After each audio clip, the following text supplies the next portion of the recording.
morning students. Our next chapter is chapter 10 disaster. इस chapter में हम डिज़ास्टर के बारे में पढ़ेंगे. इससे पहले आपको चैप्टर का मीनिंग पता होना चाहिए. डिज़ास्टर क्या है? डिज़ास्टर का मतलब होता है आपदा. मीन्स कोई भी प्रॉब्लम आना या कोई ऐसी घटना हो जाना जो आपको प्रॉब्लम देती है और लॉस देती है. ठीक है, जिससे बहुत सारी प्रॉब्लम्स क्रिएट होती हैं. अब जो डिज़ास्टर है, आपदा है, ये दो तरह की होती है. First is natural disaster and second is man made disaster. ये जो आपदा है, जो डिज़ास्टर है, ये दो तरह की होती है. एक तो होती है नेचुरली होती है, ठीक है, नेचुरली अपने आप हो रही है. लेकिन जो दूसरे तरह की जो हमने अभी पढ़ा मैन मेड डिज़ास्टर, वो डिज़ास्टर है जो ह्यूमन बीइंग करते हैं. हम लोगों के इंटरफेरेंस की वजह से होता है और हम लोग प्रॉब्लम क्रिएट करते हैं.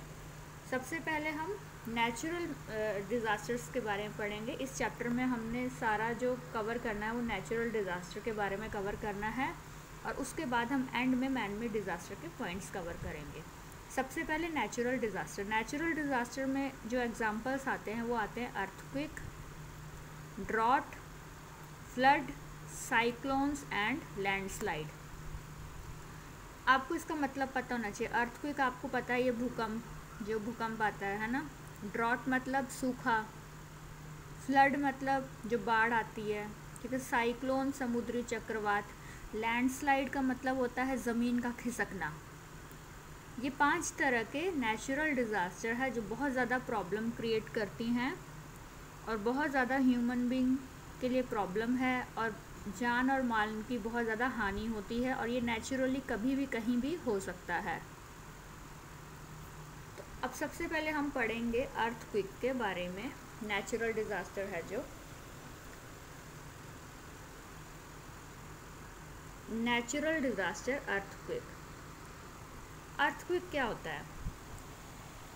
अर्थक्वेक इज़ ये जो मतलब अर्थक्वेक है, जो भूकंप है, वो किस तरह आता है? तो इसका मेन रीज़न क्या है? It is caused due to the internal structure, pressure and changing inside the earth is called an earthquake. ज़मीन के नीचे जो स्ट्रक्चर बना हुआ, जो इंटरनल स्ट्रक्चर है, उसमें जब बहुत ज़्यादा प्रेशर आ जाता है, ठीक है, बहुत ज़्यादा दबाव पड़ जाता है, उसमें जब चेंजेस होनी शुरू हो जाती है, जब जो इंटरनल टेक्टोनिक प्लेट्स हैं, ज़मीन के नीचे जो टेक्टोनिक प्लेट्स हैं, जब उनमें मूवमेंट होती हैं, वो आपस में टकराती हैं, तो उससे अर्थक्वेक जैसी प्रॉब्लम क्रिएट होती है. ठीक है. Earthquake occur due to the temperature की वजह से, टेम्परेचर में जो चेंजेस आती है, टेम्परेचर चेंजेस आती है अर्थ में, उसकी वजह से अकर होता है. फिर उसके बाद कुछ वेव्स होती हैं. Waves are produce. वेव्स जो है, जब टेम्परेचर इंक्रीज़ होता है तो वेव्स जो है वो प्रोड्यूस होने लग जाती है टेम्परेचर इंक्रीज़ होने की वजह से. उसकी वजह से प्रॉब्लम आती है. जो ज़मीन के नीचे जो अर्थ क्रस्ट है उसमें चेंजेस आनी शुरू हो जाती है. ठीक है. तो ये भी एक मेन रीज़न है, जो कि जिसको हम सिस्मिक वेव्स भी कहते हैं. जो वेव्स इंटरनल आती हैं, जो इंटरनली चेंजेस लाती हैं, उसको हम सिस्मिक वेव भी कहते हैं. These are measured on seismograph से हम इसको मापते हैं. और जो इसका जो डिवाइस है, इसको हम सिस्मोमीटर भी कहते हैं. ठीक है. और इसको किसने इन्वेंट किया था? Charles F Richter invented instrument in 1935. ये पता होना चाहिए कि अर्थक्वेक को नापने के लिए जो सिस्मोग्राफ जो हम लोग कहते हैं, सिस्मोमीटर भी कहते हैं, रिक्टर स्केल भी कहते हैं, वो किसने इन्वेंट किया था? चार्ल्स एफ रिक्टर ने 1935 में. तो ये है नेचुरल डिज़ास्टर अर्थक्वेक. उसके बाद हम पढ़ेंगे कि अर्थक्वेक की कॉजेज़ क्या है, कि किस तरह आता है, क्या रीज़न है ना. तो कॉजेज़ ऑफ अर्थक्वेक के मेन कॉजेज़ है. एक तो वॉल्केनिक इरप्शन मेन रीज़न है, मेन कॉज है, इसकी वजह से अर्थक्वेक आता है. ठीक है. उसके बाद है the flow of the underground water. ज़मीन के अंदर जो पानी है उसमें जब फ्लो होता है और मेजर चेंजेस आते हैं उसकी वजह से भी अर्थक्वेक आता है। Third is human activities, human हम लोग जो एक्टिविटीज़ करते हैं उसकी वजह से भी, लाइक हम लोग एक्सप्लोजन करते हैं, explosion of the underground resources, जो ज़मीन के नीचे चीज़ों में छेड़खानी करते हैं या खुदाई करते हैं बहुत ज़्यादा, ड्रिलिंग वगैरह करते हैं, इसकी वजह से भी अर्थक्वेक आने का चेंजेस होता है, जो कि अर्थ क्रस्ट के अंदर प्रॉब्लम क्रिएट करता है और अर्थक्वेक आता है। और उसके बाद क्या है, मैन ह्यूमन बीइंग जो है नेचुरल रिसोर्सेज ज़मीन के नीचे से लेता है, जैसे कोल, ऑयल, मिनरल एक्सेट्रा। तो ये सब लेने के लिए हमें माइनिंग वगैरह करनी पड़ती है, ड्रिलिंग वगैरह करनी पड़ती है ज़मीन के नीचे पहाड़ों के अंदर, तो उसकी वजह से भी अर्थक्वेक आने के बहुत ज़्यादा चांसेस बढ़ जाते हैं। तो ये मेन कॉजेज़ है कि अर्थक्वेक जो है वो क्यों आ रहा है। उसके बाद हम पढ़ेंगे इसके इफ़ेक्ट्स। अर्थक्वेक आया, अब इसके हार्मफुल इफ़ेक्ट्स क्या है, इससे क्या क्या प्रॉब्लम क्रिएट हुई। तो इसके हार्मफुल इफ़ेक्ट्स जो हैं ये सारे आपको पता ही है, ये आपने नॉर्मल न्यूज़ में भी आप सुनते हैं, टीवी में भी देखते हैं, ठीक है, न्यूज़पेपर्स में भी पढ़ते हैं। इसके हार्मफुल इफ़ेक्ट्स क्या है, जब अर्थक्वेक आया तो इसने सब कुछ डिस्ट्रॉय कर दिया, ये सब कुछ डिस्ट्रॉय कर देता है, ठीक है, कुछ ही सेकंड्स लगाता है सब कुछ डिस्ट्रॉय करने में। मेन जो है आपने देखा होगा, इसके एग्जांपल्स आपने पढ़े होंगे कि बिल्डिंग्स वगैरह को हार्म कर देता है। एग्ज़ाम्पल गुजरात में अर्थक्वेक आया था बहुत ज़्यादा, ठीक है, कश्मीर में अर्थक्वेक आया था, ठीक है, ये एग्जांपल्स है जो आप बता सकते हो। अर्थक्वेक की वजह से बहुत सारे लिविंग ऑर्गेनिजम्स की डेथ हो जाती है, इसमें ह्यूमन बींग्स भी आते हैं, प्लांट्स, एनिमल्स, बर्ड्स, ये सारे डिस्ट्रॉय हो जाते हैं।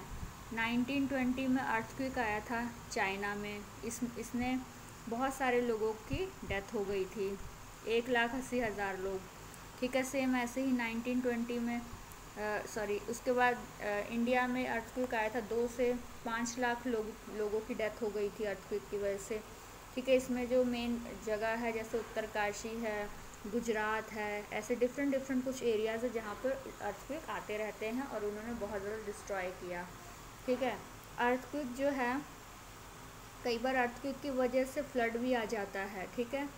तो इससे क्या होता है, ये भी बहुत मतलब कि अगर पानी में आए तो it breaks out the bank of river, जो और जो डैम्स बने होते हैं उसको भी तबाह कर देता है, जिससे फ्लड आने के चांसेस, जैसे अर्थक्वेक आया, अर्थक्वेक बिल्डिंग्स वगैरह को तो तबाह कर देता है, घरों को तबाह कर देता है, तो जो डैम्स बने होते हैं वो भी टूट जाते हैं। तो उससे क्या हुआ, जो पानी जो हमने रिवर बैंक बनाया था, पानी जो डैम की वजह से खड़ा था, वो डैम टूटने से पानी का बहाव बाहर की तरफ आ जाता है और उससे फ्लड जैसे चांसेस हो जाते हैं।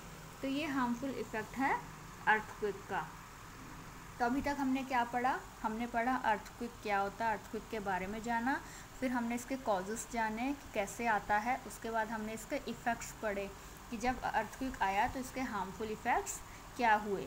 अब हम पढ़ेंगे कि जब अर्थक्वेक आ गया तो उसके बाद अब हमने उस प्रॉब्लम से लड़ना कैसे है, मतलब कि इसका मैनेजमेंट कैसे करना है, अर्थक्वेक का डिज़ास्टर मैनेजमेंट कैसे करना है। तो इसकी मैनेजमेंट को हमने 2 पार्ट्स में डिवाइड किया है, बिफोर एंड आफ्टर करके। सबसे पहले अर्थक्वेक आने से पहले हमें किस तरह ध्यान रखना है, और दूसरा जब अर्थक्वेक आ गया उसके बाद हमने किस तरह का ध्यान रखना है। तो फर्स्ट इज़, आप इसको बिफोर भी कह सकते हैं, प्रायर भी कह सकते हैं, कि अर्थक्वेक से पहले, प्रायर टू दी अर्थक्वेक। सबसे पहले एरिया की स्टडी अच्छे से होना चाहिए कि वो कौन सा एरिया है, कैसा एरिया है, कौन से एरिया में किस तरह के घर बने हुए हैं, ठीक है। उसी के अकॉर्डिंग फिर जो टेक्निकल जो मतलब कि बिल्डर्स होते हैं, जो कंस्ट्रक्शन का काम करते हैं, ठीक है, उनके स्टडी के अकॉर्डिंग अच्छी टेक्निक यूज़ करके अच्छी बिल्डिंग का कंस्ट्रक्शन होना चाहिए, जिससे कि अर्थक्वेक आने पर वो बिल्डिंग जो है वो तबाह ना होए, ठीक है। उसके बाद कॉमन पीपल, लोग जो हैं, लोकल लोग हैं वहाँ के, उस एरिया के, उनको अच्छी ट्रेनिंग दी जाए कि अगर अर्थक्वेक आता है तो आपने राहत बचाव कार्य कैसे करना है और किस तरह वहाँ के लोगों को अर्थक्वेक जैसी प्रॉब्लम जब होती है तो उससे बचाना है। तो ये अर्थक्वेक का मैंने आपको बताया कि अर्थक्वेक से पहले आपको किस तरह की स्टडी करनी चाहिए। उसके बाद आता है आफ्टर, बाद में जब अर्थक्वेक आ गया तो क्या करेंगे। अब जब अर्थक्वेक आया सबसे पहले तो यही है कि जो भी मलबा वगैरह गिरा है या लोग फंसे हैं उनको आप निकालें, उनको आप बचाएं, ठीक है। उसके बाद इमीडिएट एक्शन लें, ठीक है। लोगों तक खाना पहुंचाए, पानी पहुंचाए, ठीक है। अगर आग लगी है तो आग बुझाने की कोशिश करें। फ्लड, अगर पानी बहुत ज़्यादा बह रहा है या कुछ ऐसी प्रॉब्लम आ रही है तो मतलब इस बचाने की कोशिश करें। उसके बाद जिन लोगों को चोट लगी है उनकी तरफ ध्यान दें और उनको फर्स्ट एड वगैरह पहुंचाएं, उनको मेडिकल केयर प्रोवाइड की जाए। और उसके बाद ये हर सिटीज़न की ड्यूटी बनती है कि अगर ऐसी कोई प्रॉब्लम आए तो हम उन लोगों की मदद करें। तो ये था अर्थक्वेक के बारे में। तो आज के लिए इतना ही कि अर्थक्वेक के बारे में हमने क्या क्या पढ़ा। हमने सबसे पहले अर्थक्वेक के बारे में पढ़ा, उसके बाद हमने उसके कॉजेज़ पढ़ी थी कि अर्थक्वेक किस तरह आ रहा है, कॉजेज़। उसके बाद हमने इसके इफ़ेक्ट पढ़े और उसके बाद इसकी मैनेजमेंट कि अर्थक्वेक को हम मैनेज कैसे करेंगे अगर अर्थक्वेक आता है। तो ये 3 पॉइंट आपको अर्थक्वेक के अच्छे से पता होने चाहिए। ओके बेटा, थैंक यू।